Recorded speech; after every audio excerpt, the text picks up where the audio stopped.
नमस्कार। आज हम सुनेंगे रुद्र संहिता दूसरा अर्थात सती खंड का 8वां अध्याय। शीर्षक है यज्ञदत्त का अपने पुत्र व पत्नी को तिलांजलि देना। ओम नमः शिवाय। जब गुणानिधि को मालूम हुआ कि उसके पिता को सारा भेद मालूम हो गया है तथा उसने उसे और उसकी माँ को तिलांजलि दे दी है तो उसको बड़ा दुख हुआ। वह अपनी करनी पर पछताने लगा।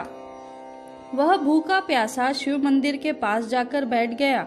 उस दिन शिवरात्रि का व्रत था। लोगों ने मंदिर में आकर भगवान शिव का पूजन किया। फिर तरह तरह के पकवान और खाद्य सामग्री शिवलिंग के ऊपर चढ़ाई। जब लोग भगवान का पूजन आदि करके मंदिर में ही सो गए तो गुणानिधि ने मंदिर के भीतर प्रवेश किया तथा खाने पीने का सामान उठाकर बाहर की ओर भागा, मगर चलते चलते उसके पैर एक सोते हुए शिव भक्त से टकरा गया।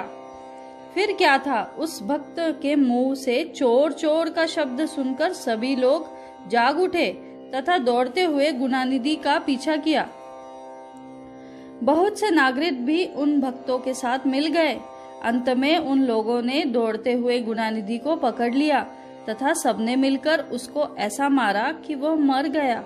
उसने मरने के साथ ही यमदूतों ने आकर उसको घेर लिया तथा निर्दयता पूर्वक उसे मारने लगे। उधर भगवान सदाशिव ने अपने गणों से कहा, यदि गुणानिधि बड़ा पापी, दुराचारी एवं कुकर्मी है, फिर भी उसने शिवरात्रि का व्रत रखकर जागरण किया, हमारे पूजन को देखा है, हमारे दर्शन किए हैं। दीपक से लिंग शरीर पर गिरती हुई छाया को इसने निवारण किया है। रात्रि में अपना वस्त्र फाड़कर उसमें बत्ती डाली है।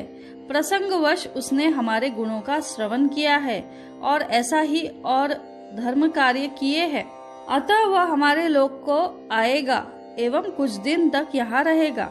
उसके बाद यह कलिंग देश का राजा होगा। तुम लोग वहाँ जाकर गुणानिधि को यमदूतों के बंधन से मुक्त करो, क्योंकि हमने उसे अपना लिया है। अतएव भगवान सदाशिव की आज्ञा पाकर विमान पर बैठकर शूलधारी उनके पार्षद भी घटना स्थान पर आन पहुँचे तथा बोले, यमराज के गणों, तुम अब इस परम धर्मात्मा ब्राह्मण को छोड़ दो, क्योंकि अब इसने कोई पाप शेष नहीं रहा। यमदूतों ने भगवान श्री सदाशिव जी के पार्षदों से कहा, यो तो आपकी आज्ञा हमारे सिर माथे पर है, मगर यह तो दुष्ट, महापापी, कुकर्मी, मांस और मदिरा का प्रयोग करने वाला, परस्त्री और वेश्यगामी, माता पिता की आज्ञा न मानने वाला, चोर और जुआरी है। हम लोग इसलिए इसको ले जा रहे हैं। यमदूतों की बात सुनकर शिव के पार्षदों ने कहा, तुम मूर्ख हो, यह ब्राह्मण पापी नहीं है।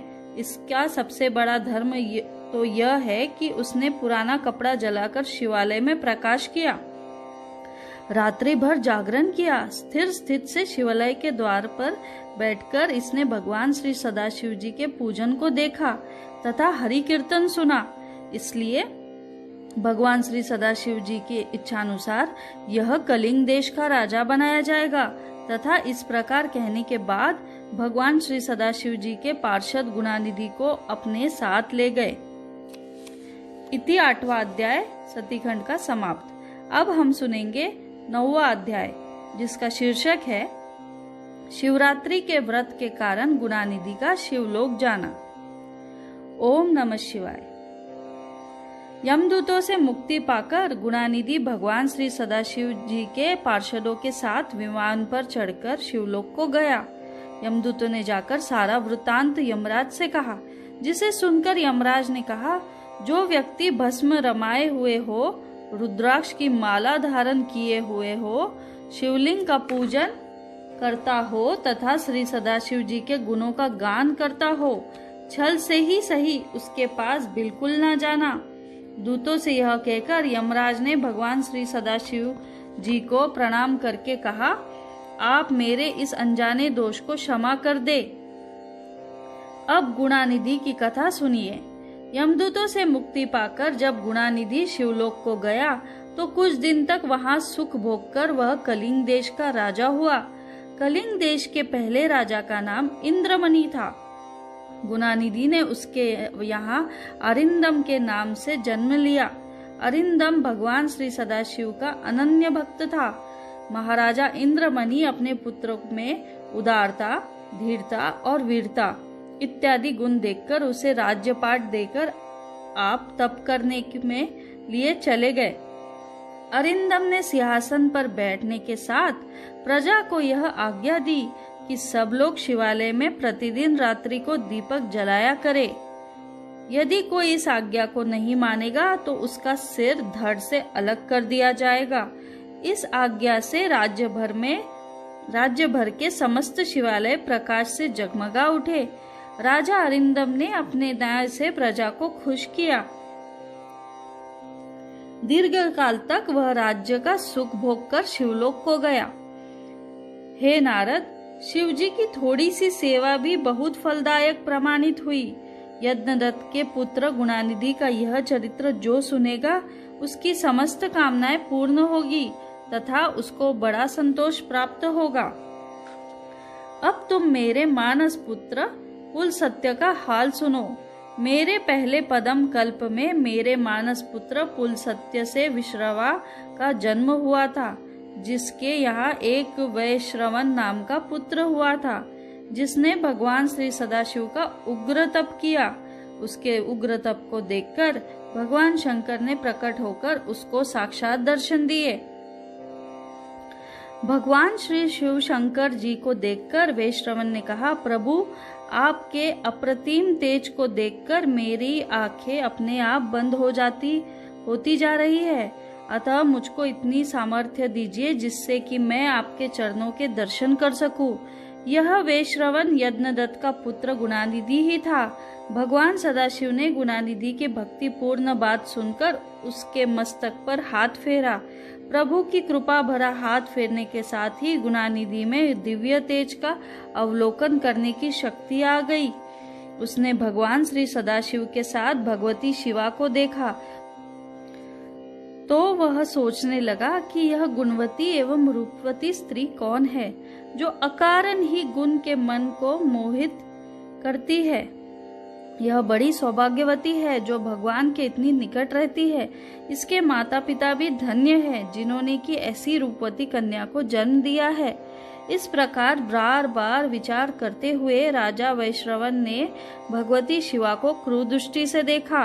पार्वती जी को क्रूर दृष्टि से देखते ही उसका बाया नेत्र फूट गया। भगवती शिवा ने भगवान श्री सदाशिव को कहा, यह कैसा तपस्वी तथा भक्त है जो कि मुझको पाप दृष्टि से देखता है।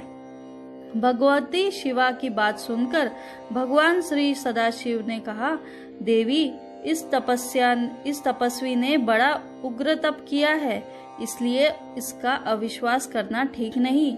यह तुम्हारा पुत्र है, अतः यह तुम्हें पाप दृष्टि से नहीं देख सकता, अपितु यह तो तुम्हारी तपस्या की सराहना कर रहा था। अतः मैं इसे निधियों का स्वामी बनाऊंगा, वह वसुओं का ईश्वर होगा। इतना कहकर भगवान श्री सदाशिव जी ने वैश्रवन से कहा, वत्स, तुम क्या चाहते हो? जो इच्छा हो सो वर मांगो। मेरे आशीर्वाद से तुम वसुओं के स्वामी होंगे। इसके उपरांत हम तुम दोनों मित्र रूप से कैलाश पर जाकर निवास करेंगे। अब तुम भगवती शिवा के चरणों में नतमस्तक होकर क्षमा की याचना करो। यह तुम पर दया करके मानसिक पाप से मुक्त कर देगी। इसके बाद इन्होंने भगवती शिवा से कहा, देवी तपस्विनी, अपने इस अंगज पुत्रों पर खुश हो। भगवान श्री सदाशिव जी की बात सुनकर शिवा ने अपना क्रोध शांत किया और कहा, पुत्र, अब तुम मेरे पुत्र हुए। शिव की भांति मैं भी तुम पर दयालु हूँ। अब से तुम्हारा नाम कुबेर होगा। तुम्हारा स्थापित किया हुआ यह शिवलिंग सिद्धियों को देने वाला होगा तथा पूजन करने से पापों का नष्ट करके मोक्ष का देने वाला होगा। फिर भगवान श्री सदाशिव जी ने वैश्वेश्वर नामक स्थान में गुणानिधि का वैश्रवन को कुबेर बनाकर प्रवेश करा दिया। तथा स्वयं उसकी अलकापुरी नामक महानगरी के समीप ही अपना कैलाश नामक स्थान नियुक्त किया। वे श्रवण को वरदान प्रदान करके भगवती शिवा के साथ भगवान श्री सदाशिव जी अंतर्ध्यान हो गए। भगवान सदाशिव जी की कृपा से वह अनंत धन रत्नों के स्वामी हुए तथा अलकापुरी का राज्य प्राप्त करके शिव मित्र के नाम से मशहूर हुए। हे नारद, गुणानिधि की कथा मैंने तुमको विस्तार पूर्वक सुनाई है, जो सदा आनंद को देने वाली है एवं तनिक चेष्टा से महान आनंद देने वाली है। गुणानिधि के समान पापी भी बिना इच्छा से भूखा रहने पर शिवरात्रि का व्रत करने वाला समझा गया। भगवान श्री सदाशिव के बराबर भला तथा कौन दयालु होगा।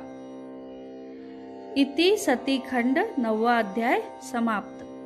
धन्यवाद।